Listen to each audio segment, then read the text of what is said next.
través de una cadena nacional que duró 1 hora y 4 minutos, el vicepresidente de Venezuela, Nicolás Maduro, aseguró que el estado de salud de Hugo Chávez se mantiene delicado. Agregó que existen sospechas de que la enfermedad que aqueja al mandatario habría sido provocada por una agresión externa, habría sido inoculado por agentes extranjeros. Queremos conversar más sobre este tema y para eso nos acompaña Pierre Ostigui, politólogo del Instituto de Ciencias Políticas de la Universidad Católica.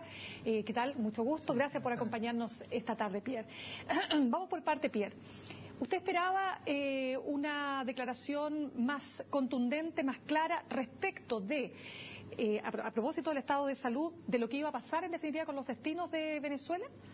Bueno, tengo la impresión que uno está viviendo como un clima de un poco de histeria en Venezuela acerca de la salud presidencial, porque obviamente el futuro político del país depende en gran parte de la salud del presidente.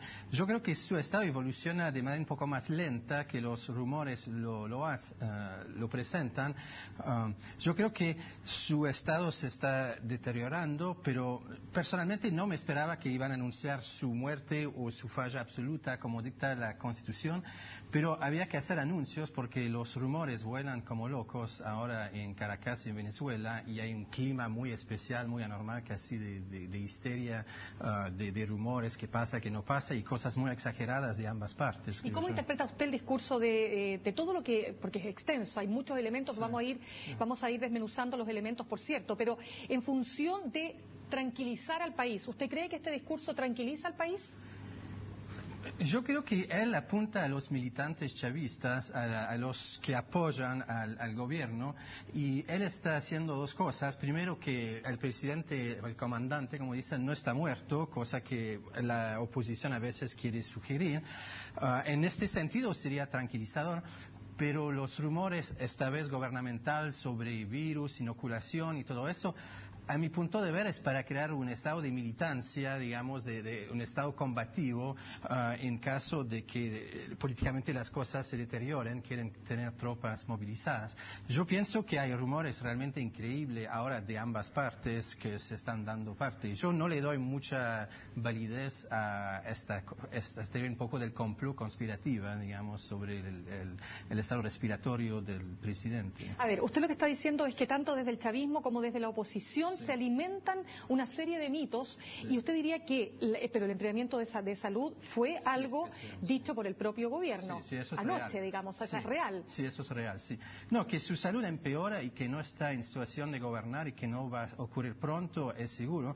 Además, no quiero entrar en la parte médica, yo soy politólogo, pero obviamente con todos los tratamientos de quimioterapia, la parte inmunitaria del cuerpo baja, entonces se pone muy sensible a cualquier enfermedad, y el tratamiento es tan agresivo en cuanto a quimioterapias y otras cosas que puede conseguir cualquier enfermedad, como ocurrió ahora en el caso respiratorio. Entonces, en algún momento es una carrera en términos de glóbulos rojos, y hay límites a lo que el cuerpo humano puede hacer, y en el caso de Hugo Chávez realmente el pronóstico sin duda no es bueno, y si uno sabe leer entre las líneas lo que dice el gobierno, uno puede decir eso. Lo que pasa es que para entender bien qué pasa hay que tener un poco de práctica de leer entre las líneas, porque hay un efecto propagandístico, pero no mienten del todo, sino que hay que poder hacer, ¿cómo se dice? Correcto. Vamos a leer entre líneas, bueno. Entonces, partamos con la idea planteada, porque la verdad es que es una especulación, no hay pruebas, al menos ellos no presentaron ningún tipo de elementos como decir vamos a recurrir a la justicia,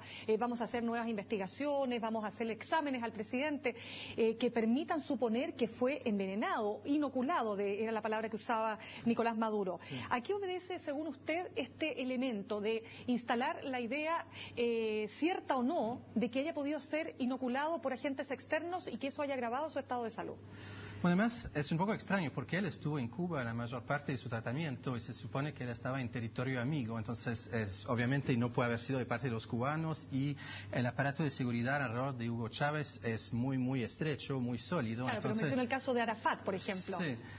Sí, yo creo que el aparato de seguridad está más fuerte alrededor de Hugo Chávez en esos días por la importancia política que tiene en ese momento.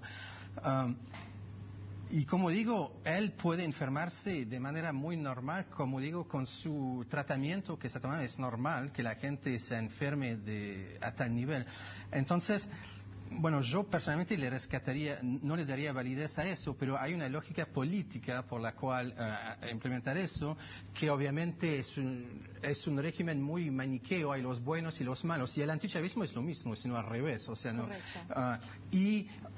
Cosas malas que ocurren en nuestro ser querido, nuestro ser amado, tiene que ver posiblemente con fuerzas malas, oscuras, que le desean malas cosas a nuestro presidente. Entonces, hay una lógica conspirativa que obedece al clima de combate, de oposición frontal muy fuerte entre ambas partes en el país. Hay una lógica política, pero no creo que haya una lógica muy científica o yo no creo que sea muy probable, digamos. Correcto, pero usted apuntaba respecto de ese anuncio de que podría haber participación de terceros en el agravamiento del estado de salud de Hugo Chávez. Usted decía que el propósito, si uno quiere leer el subtexto, es cohesionar, generar, ¿no es cierto?, una unidad. Y uno también observa, después de la larga exposición de Nicolás Maduro, que si uno tiene que hacer una suerte como de suma o de raya para la suma, como se dice, ahí lo que hay es decir, más allá de Hugo Chávez, la revolución continúa. Exactamente. La revolución continúa su curso. Sí. ¿Usted cree que ese propósito se cumplió, al menos para los chavistas?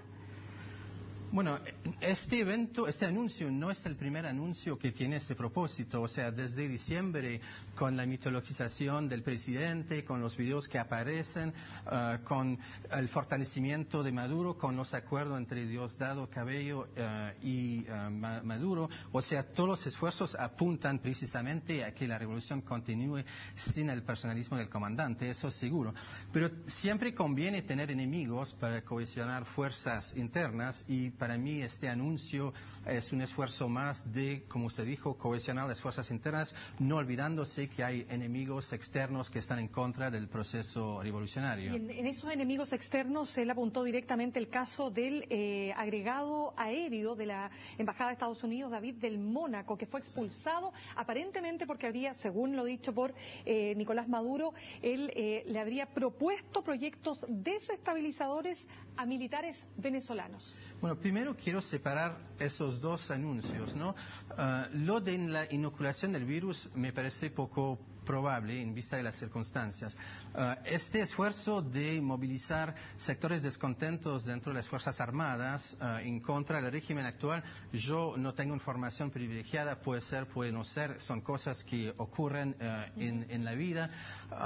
Entonces, ahí no puedo opinar sobre la veracidad de eso, pero lo que sí es seguro es que hay mucha paranoia, por un lado, de parte del gobierno, y desde la oposición se están planteando rumores también bastante descabelladas. ¿Cómo qué, por ejemplo? Bueno, había esos rumores ¿cómo se llama? Riots, de descontentos, de callejeros que estaría destabilizando el país. Salieron varios rumores también desde la oposición que a mi criterio tampoco eran muy creíbles, pero hay que entender el clima que vive ahora Caracas para todo eso. Es más política que veracidad lo que está pasando ahora en Venezuela, a mi criterio. Pierre, ayuda a ese clima de paranoia, como dice usted, que tanto comparte la oposición como los chavistas, la falta de claridad total, claro, porque ahí está el tema, o sea, ¿qué es lo que está pasando con Hugo Chávez? Y de ahí que hay un comité médico, o por lo menos un grupo de médicos que ha señalado que es fundamental tener una opinión distinta, independiente respecto a lo que está pasando con el presidente de la República por lo demás. Bueno, primero es obvio que no hay rumores sin opacidad. Las dos cosas, como se dijo, van totalmente juntos.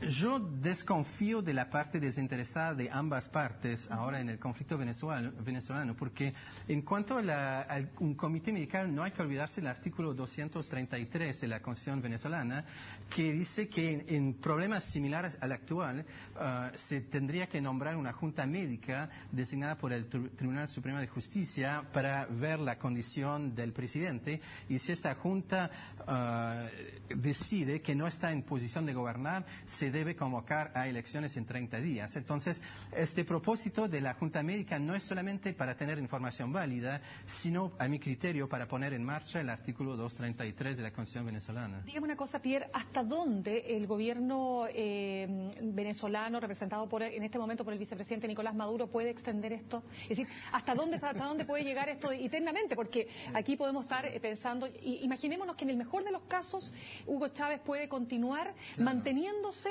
dentro de su gravedad. ¿Cuánto más? Bueno, y usted me había entrevistado una vez pasada y una cosa que había querido decir en público es que en los regímenes populistas una cosa es la ley, pero otra cosa es la lógica política. Y las dos cosas pueden andar de modo muy, muy separados. Y lo que prima siempre en los regímenes populistas, es la lógica política encima de dichos artículos. Un ejemplo de eso fue lo que decidió el Tribunal Supremo de Justicia, que es bastante chavista, en que, bueno, el presidente no tenía que jurar frente a la Asamblea Nacional ni nada, que como había continuidad, bueno, ya había empezado su mandato y listo, y no había que molestar más, ¿no? Entonces, yo creo que tanto Maduro, Diosdado Cabello, ellos siguen la lógica política y lo de las leyes es algo opcional. No quiere decir que eso no sea democrático, sin duda no es muy liberal, pero ellos ven un poco cómo es la opinión popular y la lógica del chavismo en sí mismo, y para ellos, mientras tanto esté el presidente vivo, sigue como símbolo, es opcional aplicar esas normas constitucionales, y Maduro, que fue nombrado por Chávez, y eso es el mecanismo principal, no es la Constitución, sino que Chávez lo nombró a Maduro, seguirá tratando de consolidar su poder interno en la ausencia efectiva de Chávez. Entonces, para resumir mi respuesta a su pregunta, para los chavistas y para el populismo en general puede ser para siempre. Mientras tanto dan las condiciones políticas, pero tiene poco que ver con la Constitución a mi criterio. Perfecto. Y en ese punto, ¿cuánto influye esta misma manga ancha que dio la Corte Suprema? Claro. Bueno, es que los poderes republicanos del país están casi todos controlados por simpatizantes de Hugo Chávez, lo que de cierta manera se entiende, pero igual no hay contrapesos. Entonces, para hacer funcionar esos artículos como el 233, tendrían que tener instituciones realmente independientes me parece del Poder Ejecutivo, en realidad es del chavismo, y eso no ocurre en Venezuela y no creo que va a ocurrir a corto plazo. Entonces es una lógica política y la oposición lo entiende perfectamente. Por eso piden esta Junta Médica, por eso hay movilización para conocer el estado de salud de Chávez, por eso también hay esos rumores que desestabilizan. La oposición no es ingenua, entiende que la cosa funciona por la política y no tanto por los poderes independientes y la cosa republicana. Pierre, ¿ayuda esta cadena o esta larga conferencia de Nicolás Maduro a una eventual candidatura de Nicolás Maduro? ¿Usted diría que Nicolás Maduro hoy día se ve más fuerte, más sólido para poder, digamos, ser el continuador de la obra de Chávez? Yo diría que sí. Cuando Hugo Chávez lo nombró a él, yo había quedado un poco sorprendido porque no tiene la personalidad fuerte, no tiene el carisma que tiene Hugo Chávez, tenía mis dudas, pero parece que las fuerzas chavistas decidieron cooperar juntos a nivel oficial. Usted sabe las dos, Diosdado Cabello, la parte militar versus la parte más socialista de izquierda de Maduro, decidieron cooperar y hay un principio muy inicial de institucionalización de la revolución bolivariana en ausencia efectiva de Hugo Chávez. Entonces yo diría que sí, en el mes y medio que hemos visto, Maduro logró consolidar su posición bastante más de lo que era el 11 de diciembre. No quiere decir que lo haya consolidado y obviamente cualquier palabra escrita de Hugo Chávez, ahora no puede hablar, pero a veces puede anotar palabras, va más allá de lo de Hugo Maduro, pero sí hubo progreso en este sentido, sí.